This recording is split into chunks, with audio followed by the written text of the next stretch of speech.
नमस्कार दोस्तों, चलिए जानते हैं हरियाणा की 50 फटाफट बड़ी खबरों को सिर्फ 10 मिनट में। लेकिन उससे पहले यह वीडियो आप किस जगह से देख रहे हैं हमें कमेंट में जरूर बताएं। हरियाणा सरकार ने प्रशासन में बड़ा बदलाव करते हुए 18 ईएस और 3 एचसीएस अधिकारियों के तबादले किए हैं। अब राज्य के 7 बड़े जिलों की जिम्मेदारी महिला आईएएस अधिकारियों को दी गई है। सरकार चाहती है कि जिला स्तर पर काम तेजी और पारदर्शिता से हो। नए अधिकारियों को लंबित शिकायतें जल्द निपटाने और जनता से सीधा संवाद बढ़ाने के निर्देश मिले हैं। पानीपत के वकील सुधीर जाखड़ ने कॉकरोच जनता पार्टी को चुनाव आयोग में पंजीकृत कराने के लिए आवेदन दिया है। सोशल मीडिया पर मजाक से शुरू हुई यह पहल अब राजनीतिक रूप ले रही है। पार्टी पर्यावरण संरक्षण बार 2 पार्टी पर्यावरण संरक्षण, पारदर्शिता और नागरिक जिम्मेदारियों पर काम करने की बात कर रही है। जाखड़ खुद को राष्ट्रीय संयोजक बता रहे हैं और लोगों का समर्थन जुटा रहे हैं। पानीपत में एंटी करप्शन ब्यूरो ने किला थाना के शॉ सुरेश कुमार को 10,000 रुपए रिश्वत लेते रंगे हाथ गिरफ्तार किया। आरोप है कि 2 मामलों के निपटारे के बदले पैसे मांगे गए थे। शिकायत मिलने के बाद टीम ने जाल बिछाया और कार्रवाई की। आरोपी के खिलाफ भ्रष्टाचार निवारण अधिनियम के तहत केस दर्ज करके जांच शुरू कर दी गई।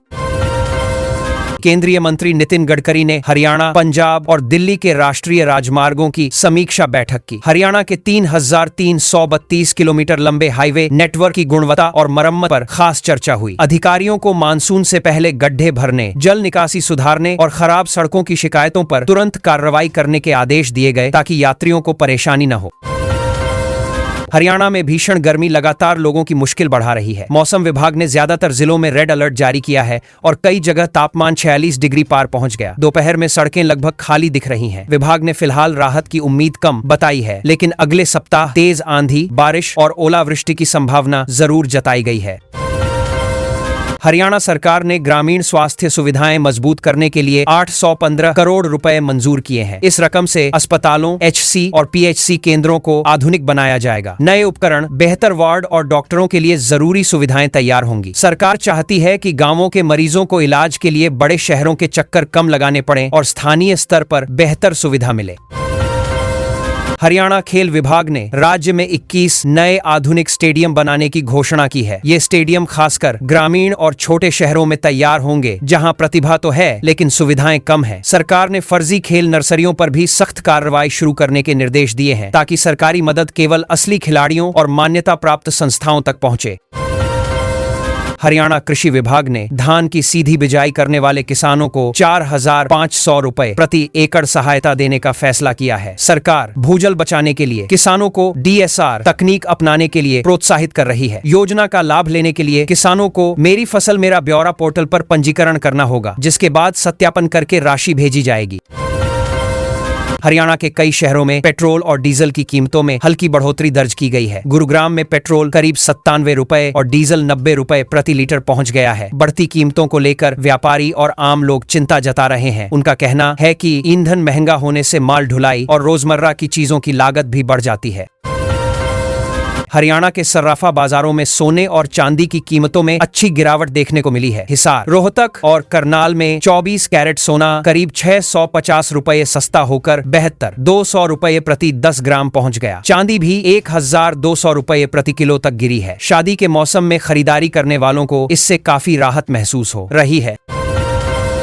हरियाणा रोडवेज ने गर्मी को देखते हुए लंबी दूरी की बस सेवाओं के समय में बदलाव किया है। अब दिल्ली, जयपुर और चंडीगढ़ रूट पर सुबह और शाम ज्यादा बसें चलाई जाएंगी। बस अड्डों पर ठंडे पानी और छायादार बैठने की व्यवस्था करने के आदेश दिए गए हैं। अधिकारियों ने बसों के कूलिंग सिस्टम को भी ठीक रखने पर जोर दिया है। जयपुर और चंडीगढ़ रूट पर बसों के कूलिंग सिस्टम को भी ठीक रखने पर जोर दिया है। हरियाणा शिक्षा विभाग ने गर्मी की छुट्टियों में छात्रों के लिए ऑनलाइन समर कैंप शुरू करने का फैसला किया है। कक्षा 6 से 12 तक के बच्चों को कोडिंग, रोबोटिक्स, योग, पेंटिंग और वैदिक गणित जैसी चीजें मुफ्त सिखाई जाएंगी। इसके लिए एक डिजिटल पोर्टल शुरू हुआ है, जहां छात्र अपनी पसंद का कोर्स चुनकर आसानी से रजिस्ट्रेशन कर सकते हैं। हरियाणा में बिजली की रिकॉर्ड मांग बढ़ने के बाद डीएचबीवीएन और यूएचबीवीएन ने लोगों से बिजली बचाने की अपील की है। कई इलाकों में ट्रांसफार्मर ओवरलोड होने की समस्या सामने आ रही है। विभाग ने उद्योगों को शाम के पीक समय में भारी मशीनें कम चलाने की सलाह दी है। घरेलू उपभोक्ताओं से भी गैर जरूरी उपकरण बंद रखने को कहा गया है। हरियाणा सरकार नई स्टार्टअप प्रोत्साहन नीति 2026 लाने की तैयारी कर रही है। इसके तहत युवाओं को बिना गारंटी के 10 लाख रुपए तक का लोन कम ब्याज पर मिलेगा। महिला और पिछड़े वर्ग के उद्यमियों को स्टाम्प ड्यूटी और बिजली शुल्क में राहत देने की योजना है। सरकार चाहती है कि इससे नए रोजगार और छोटे उद्योग तेजी से बढ़ें। हरियाणा प्रदूषण नियंत्रण बोर्ड ने एनसीआर वाले जिलों में निर्माण कार्यों के लिए नए सख्त नियम लागू किए हैं। गुरुग्राम, फरीदाबाद और सोनीपत में निर्माण साइटों पर धूल रोकने के उपाय अनिवार्य होंगे। नियम तोड़ने पर 5 लाख रुपए तक जुर्माना लगाया जाएगा। बोर्ड की टीमें रोज निरीक्षण करेंगी और खुले में निर्माण सामग्री रखने पर भी रोक रहेगी। नियम तोड़ने पर हरियाणा शहरी विकास प्राधिकरण ने संपत्तियों और प्लॉट से जुड़ी सेवाओं के लिए नया ई-गवर्नेंस पोर्टल शुरू किया है। अब लोग घर बैठे ऑनलाइन आवेदन करके अलॉटमेंट लेटर, एनडीसी और मालिकाना ट्रांसफर जैसी सुविधाएं पा सकेंगे। अधिकारियों का कहना है कि इससे काम तेजी से होगा, फाइलें अटकेंगी नहीं और दलालों की भूमिका भी काफी कम हो जाएगी। हरियाणा लोक सेवा आयोग ने ग्रुप ए और ग्रुप बी भर्ती परीक्षाओं का नया शेड्यूल जारी कर दिया है। आयोग ने परीक्षा केंद्रों पर बायोमेट्रिक अटेंडेंस और फेशियल रिकॉग्निशन तकनीक लागू करने का फैसला किया है। इसके साथ ही जैमर भी लगाए जाएंगे ताकि किसी तरह की नकल या पेपर लीक की संभावना खत्म की जा सके और परीक्षा प्रक्रिया निष्पक्ष रहे। कुरुक्षेत्र विश्वविद्यालय ने नए शैक्षणिक सत्र से आई, डेटा साइंस और साइबर सुरक्षा जैसे आधुनिक कोर्स शुरू करने की घोषणा की है। नई शिक्षा नीति के तहत छात्र मुख्य विषयों के साथ रोजगार से जुड़े सर्टिफिकेट कोर्स भी कर सकेंगे। विश्वविद्यालय ने उद्योगों के साथ समझौते किए हैं ताकि अंतिम वर्ष के छात्रों को अनिवार्य पेड इंटर्नशिप मिल सके। हरियाणा राज्य कृषि विपणन बोर्ड ने बड़ी मंडियों को आधुनिक और वातानुकूलित बनाने की योजना शुरू की है। पहले चरण में करनाल, कुरुक्षेत्र और अंबाला मंडियों में किसानों के लिए आधुनिक विश्राम गृह बनाए जा रहे हैं। वहां कूलिंग सिस्टम और शुद्ध पानी की सुविधा होगी। फसलों की तौल भी पूरी तरह कंप्यूटरीकृत की जा रही है ताकि किसानों को सही वजन मिल सके। हरियाणा पुलिस ने साइबर अपराध रोकने के लिए विशेष साइबर सुरक्षा विंग बनाया है। हर जिले में समर्पित साइबर थाना काम करेगा, जहां विशेषज्ञ और आधुनिक सॉफ्टवेयर उपलब्ध रहेंगे। यह टीम ऑनलाइन बैंकिंग, धोखाधड़ी, MISE, फर्जी कॉल और सोशल मीडिया अपराधों पर नजर रखेगी। लोगों की शिकायत के लिए 1930 हेल्पलाइन नंबर भी जारी किया गया है। हरियाणा महिला एवं बाल विकास विभाग ने पोषण मित्र अभियान का दूसरा चरण शुरू किया है। इसके तहत गर्भवती महिलाओं और छोटे बच्चों को आंगनबाड़ी केंद्रों के जरिए पौष्टिक आहार और विटामिन दिए जा रहे हैं। एक मोबाइल ऐप भी शुरू किया गया है जिससे बच्चों के स्वास्थ्य और वजन की जानकारी तुरंत रिकॉर्ड और ट्रैक की जा सकेगी। हरियाणा सरकार ने जेल सुधार नीति को मंजूरी देते हुए कैदियों के लिए नए तकनीकी कोर्स शुरू करने का फैसला किया है। जेलों में कंप्यूटर, मोबाइल रिपेयरिंग, ऑटोमोबाइल और जैविक खेती जैसी ट्रेनिंग दी जाएगी। इसके लिए ITI संस्थानों की मदद ली जाएगी। कोर्स पूरा करने वाले कैदियों को प्रमाण पत्र भी मिलेगा ताकि बाहर आकर उन्हें रोजगार मिल सके। हरियाणा FDA विभाग ने मिलावटी खाद्य पदार्थों के खिलाफ बड़ा अभियान शुरू किया है। अंबाला, रोहतक और फरीदाबाद में डेयरी प्लांट, मिठाई दुकानों और गोदामों से दूध, घी, पनीर और मसालों के सैंपल लिए गए हैं। विभाग को गर्मियों में नकली दूध और सिंथेटिक पनीर की शिकायतें मिल रही थीं। जांच रिपोर्ट के बाद सख्त कार्रवाई की जाएगी। हरियाणा सिंचाई विभाग ने दक्षिण हरियाणा में सूक्ष्म सिंचाई परियोजना का विस्तार करने का फैसला किया है। महेंद्रगढ़, रेवाड़ी और भिवानी के किसानों को ड्रिप और स्प्रिंकलर सिस्टम लगाने पर 85% तक सब्सिडी दी जाएगी। अधिकारियों का कहना है कि इससे पानी की बड़ी बचत होगी और फसल उत्पादन भी बेहतर रहेगा। इस साल ज्यादा जमीन योजना में शामिल होगी। हरियाणा पशुपालन विभाग हिसार में नया इंडिजीनस कैटल ब्रीडिंग सेंटर बनाने जा रहा है। यहाँ हरियाणवी और साहीवाल नस्ल की गायों के संरक्षण और नस्ल सुधार पर काम होगा। आधुनिक तकनीक और कृत्रिम गर्भाधान के जरिए बेहतर दुग्ध उत्पादन वाली नस्लें तैयार की जाएंगी। पशुपालकों को अच्छी नस्ल के बछड़े और सीमेन रियायती दरों पर उपलब्ध कराए जाएंगे।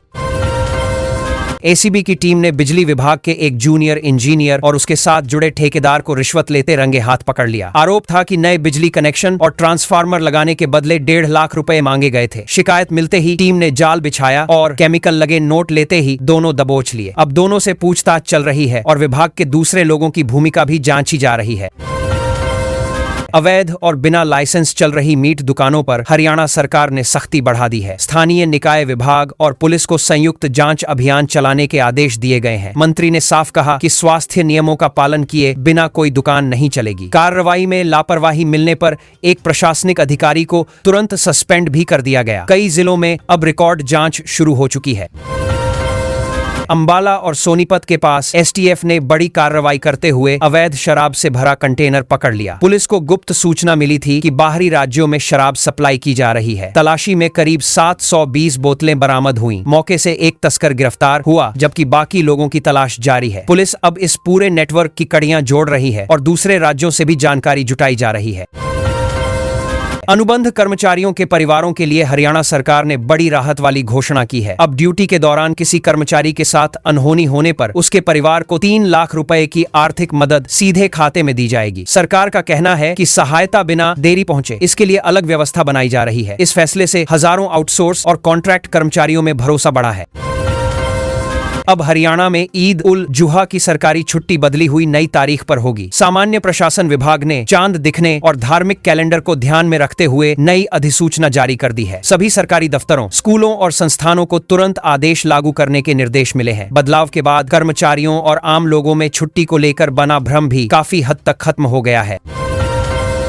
एचएसवीपी के कामकाज पर सेवा का अधिकार आयोग ने सख्त रुख दिखाया है। फरीदाबाद के सेक्टर 89 के एक प्लॉट धारक की शिकायत पर जांच हुई तो पता चला कि अधिकारियों ने महीनों तक काम अटका कर रखा। आयोग ने जिम्मेदार अधिकारी पर 5,000 रुपए का जुर्माना लगाया और रकम वेतन से काटने के आदेश दिए। अब विभाग में लंबित फाइलों की भी दोबारा समीक्षा शुरू कर दी गई है। गुरुग्राम, फरीदाबाद और दक्षिण हरियाणा में गिरते भूजल स्तर को देखते हुए कृषि विभाग ने फसल बदलाव अभियान तेज कर दिया है। किसानों को कम पानी वाली फसलें अपनाने के लिए समझाया जा रहा है और आर्थिक सहायता का भरोसा भी दिया गया है। विभाग का कहना है कि लगातार धान की खेती से पानी तेजी से नीचे जा रहा है, इसलिए गांवों में जागरूकता अभियान भी चलाए जा रहे हैं। चंडीगढ़ प्रशासन और हरियाणा परिवहन विभाग ने पुराने वाहनों के खिलाफ बड़ा अभियान शुरू कर दिया है। 10 साल पुराने डीजल और 15 साल पुराने पेट्रोल वाहन अब सड़कों से हटाए जा रहे हैं। कई जगह नाकेबंदी कर वाहनों को जब्त किया गया। सरकार का कहना है कि बढ़ते प्रदूषण को रोकने के लिए यह कदम जरूरी है। नियम तोड़ने वालों पर भारी जुर्माने की तैयारी भी है। चंडीगढ़ में सरकार ने बकरीद की छुट्टी की तारीख बदलने का फैसला आधिकारिक रूप से लागू कर दिया है। नया आदेश जारी होते ही सभी विभागों और स्कूलों को इसकी सूचना भेज दी गई। प्रशासन का कहना है कि धार्मिक कैलेंडर और चांद दिखने की स्थिति को ध्यान में रखकर यह बदलाव किया गया है। अब कर्मचारियों और छात्रों को छुट्टी की सही तारीख को लेकर स्पष्ट जानकारी मिल गई है। ताऊ देवीलाल स्टेडियम में चल रही पुलिस कांस्टेबल भर्ती प्रक्रिया का मुख्यमंत्री नायब सिंह सैनी ने अचानक निरीक्षण किया। उन्होंने मैदान में जाकर उम्मीदवारों की दौड़ और फिजिकल टेस्ट देखा। अधिकारियों को साफ कहा गया कि भर्ती पूरी तरह निष्पक्ष और पारदर्शी होनी चाहिए। मुख्यमंत्री ने युवाओं से बातचीत कर भरोसा दिलाया कि बिना पर्ची खर्ची के केवल योग्य उम्मीदवारों को ही मौका मिलेगा।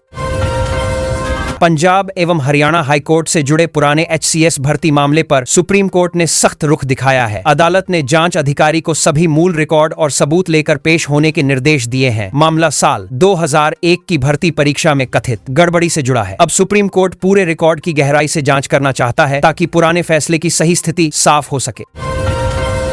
हरियाणा शिक्षक पात्रता परीक्षा की तारीखों का ऐलान होते ही लाखों अभ्यर्थियों की तैयारी तेज हो गई है। परीक्षा 13 और 14 जून को होगी और करीब 2.5 लाख उम्मीदवार शामिल हो सकते हैं। बोर्ड ने नकल रोकने के लिए जैमर, बायोमेट्रिक हाजिरी और लाइव सीसीटीवी निगरानी की व्यवस्था की है। जिलों में परीक्षा केंद्रों की तैयारियां भी अब तेजी से शुरू हो चुकी हैं।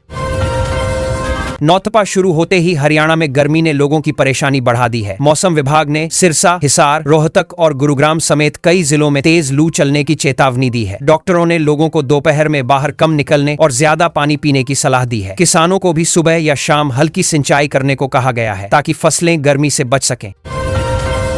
भूपेंद्र सिंह हुड्डा ने रोहतक में प्रेस वार्ता करते हुए सरकार पर बिजली और पानी संकट को लेकर हमला बोला। उन्होंने कहा कि गर्मी में लोग लंबे कटों से परेशान हैं और गांवों में हालात ज्यादा खराब हैं। हुड्डा ने दावा किया कि सरकार रोजगार और महंगाई के मुद्दे पर भी विफल रही है। उन्होंने ग्रामीण इलाकों में कम से कम 20 घंटे बिजली देने की मांग उठाई है।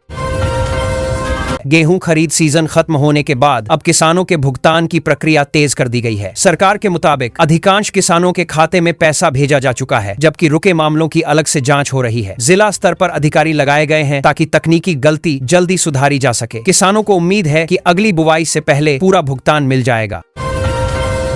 राज्य के निजी और सरकारी अस्पतालों को स्वास्थ्य विभाग ने सख्त चेतावनी जारी की है। विभाग ने कहा कि इलाज के नाम पर मनमानी या नियम तोड़ने वाले अस्पतालों का लाइसेंस रद्द किया जा सकता है। जिलों में फ्लाइंग स्क्वाड बनाकर औचक जांच शुरू कर दी गई है। डॉक्टरों की डिग्री, दवाओं के स्टॉक और सुविधाओं की भी लगातार जांच की जाएगी ताकि मरीजों को परेशानी न हो।